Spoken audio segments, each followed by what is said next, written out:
Per il Partito Democratico si profila l'occasione più ghiotta degli ultimi 20 anni. Dal 1994, infatti, la Regione Veneto non ha un presidente che viene dal centro-sinistra. Era Giuseppe Pupillo, Partito Democratico della Sinistra, e rimase in carica un anno esatto. Forte del risultato elettorale, ora per il PD parte la caccia all'antizaia e con i suoi 230.000 voti conquistati alle europee, Alessandra Moretti può essere la candidata adatta nel 2015 per tentare l'assalto a Palazzo Balbi.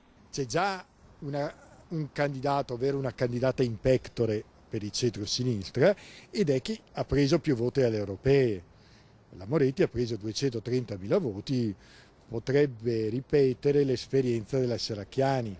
Deborah Serracchiani, infatti, dopo aver conquistato 145.000 preferenze alle europee, un anno fa è stata eletta presidente del Friuli Venezia Giulia, ma oltre alla Moretti, 40 anni e avvocato come la Serracchiani, altri volti con altre storie politiche, tutte targate PD, sembrano avere le caratteristiche giuste per sfidare Zaia. Ad esempio Achille Variati, scuola Democrazia Cristiana, sindaco di Vicenza a 37 anni, è approdato al PD passando per la Margherita, che del Consiglio regionale è già stato vicepresidente. Oppure Federico Vantini, 35 anni, amico personale di Matteo Renzi, e che alle europee domenica è arrivato ottavo nella circoscrizione nord-est, ma terzo in Veneto, con le sue 45.000 preferenze dietro a Moretti e Zanonato. E a Verona, feudo di Flavio Tosi, Vantini ha preso solo 1.000 voti meno del sindaco leghista.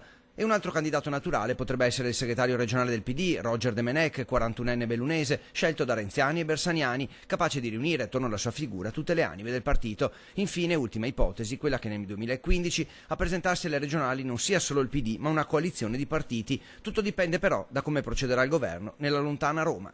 Se Renzi fa male, anche le regionali saranno influenzate. È vero che sono un voto amministrativo, è vero che però insomma, il clima di opinione dipende innanzitutto da come va il governo nazionale. Quando Berlusconi andava bene vinceva il centrodestra, quando Prodi andava bene vinceva il centrosinistra. Quindi l'importante è capire cosa farà nei prossimi mesi Renzi e come andrà.